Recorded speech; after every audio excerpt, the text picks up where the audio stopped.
There we go. Om Ajnanatimirandasya Jnananjana Shalakaya Chakshurunmilitam Yena Tasmai Shri Guruve Namaha. Shri Chaitanya Manopishtam Stapitam Yena Bhutale Swayam Rupa Kadamayam Dadati Swapadantikam. Namo Vishnu Padaya Krishna Prasthaya Bhutale Srimate Bhakti Vedanta Swami Niti Namine. Namaste Saraswati Deve Gauravani Pracharine Nirvishesha Shunyavadi Pashatya Deshatarine. Jai Shri Krishna Chaitanya Prabhu Nityananda Shri Advaita Gadadhar Shivasati Gaura Bhaktavrinda. Hare Krishna Krishna Krishna Hare Hare Hare Rama Rama Rama Hare Hare. So we are reading from the Nectarian of the Holy Name by His Holiness Sachinandana Swami Maharaj. And right now we are on the fourth offense. Am I sharing my screen? I think I am not. Let me go back here.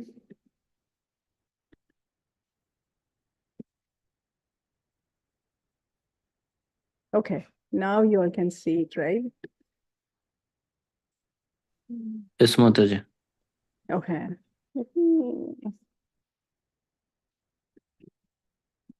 There we go. Okay.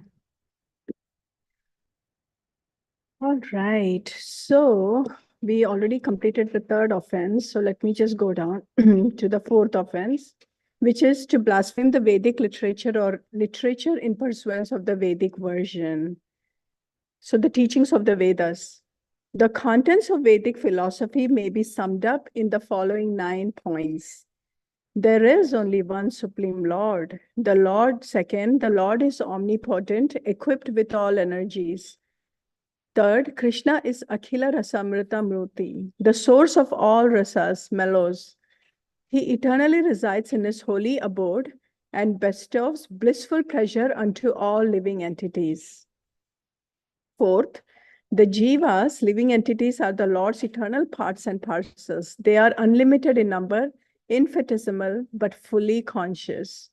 Number 5, although the jivas are eternal, some of them are bound in the temporary material universe, attracted by illusory pleasures. Number 6, other jivas are eternally liberated. They worship Krishna and live with them in the spiritual world, experiencing prema, pure love of God. Number 7, Krishna exists with all his potencies, the material energy, the jiva energy, and the energies of the spiritual world. He exists with his transcendental form, his name, his qualities, his leelas, and is simultaneously one and different from everything. Achintya Bheda Tattva. This is possible by Krishna's unlimited power. The living entity who understands the principle of Achintya Bheda Tattva recognizes himself as an eternal servant of Krishna and knows that he is like a beam or spark of the original sun, Sri Krishna, simultaneously one in quality but different in quantity. Number 8, the Vedas describe the 9-fold process of devotional service, sadhana bhakti, which is subdivided into Vaidhi bhakti, devotional service following the rules and regulations, and Raganuga bhakti, spontaneous loving service. These 9 processes and the devotees who perform them perfectly are as follows. Shravanam, hearing, is Maharaj Parikshit. Kirtanam, chanting, is Sukadev Goswami. Smaranam, remembering, is Prahlad Maharaj.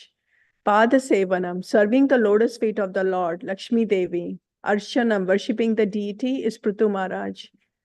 Vandanam, offering prayers, Akrura. Dasyam, becoming a servant of the Lord, Hanuman. Sakhyam, becoming a friend of the Lord, Arjuna. Atmanivedanam, complete surrender to the Lord, is Bali Maharaj.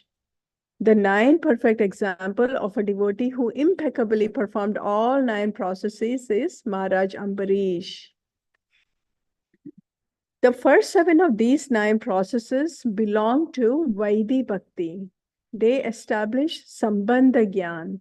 The last 2, Sakhyam and Atmanivedanam, are performed in Raganuga Bhakti and explain Abhidheya and Prayojan.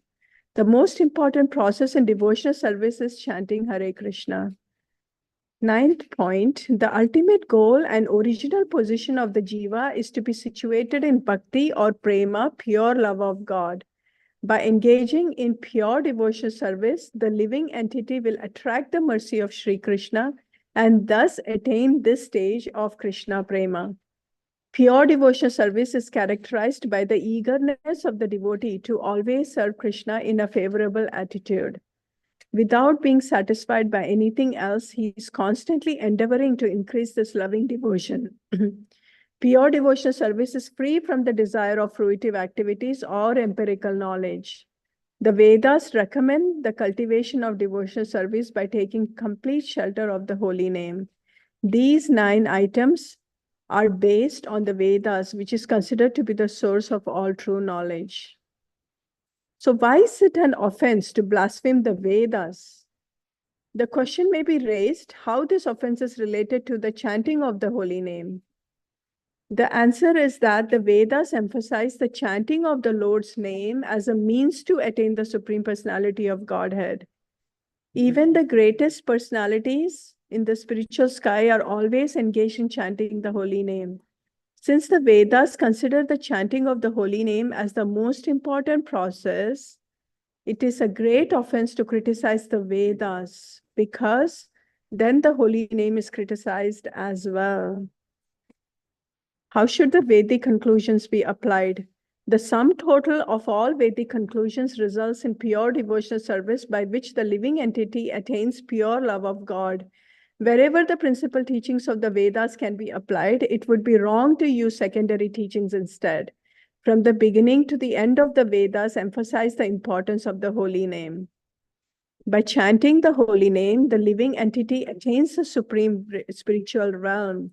Because the pure devotees always seek the shelter of the holy name, the complete Vedic knowledge is revealed to them and they attain pure love of Krishna step by step. Let me see. This is the last section. Okay. I think I'm going to leave this section for tomorrow, and then we can just wrap it up with the question and answers for tomorrow. So here really the focus is on the 4th offense, which is blaspheming the Vedas, right? 3rd was for the spiritual master. Now 4th is about the Vedas. And really in conclusion, it is that all the Vedas is really giving us how important it is to chant the holy name. And if we are not taking the Vedas sincerely and seriously, then naturally it is an offense. And here also the examples were given of the 9 processes of devotional service and who are those examples from our scriptures who really did that very perfectly. So very nice teachings even today. Like as I said, we read this 10 offenses to the holy name, right, every morning, but it is like how much do we really go deeper into them and understand all these offenses? So really taking some time to really understand this is very important. So thank you so much. With that, we can move on to the chanting piece of it. Please stop share.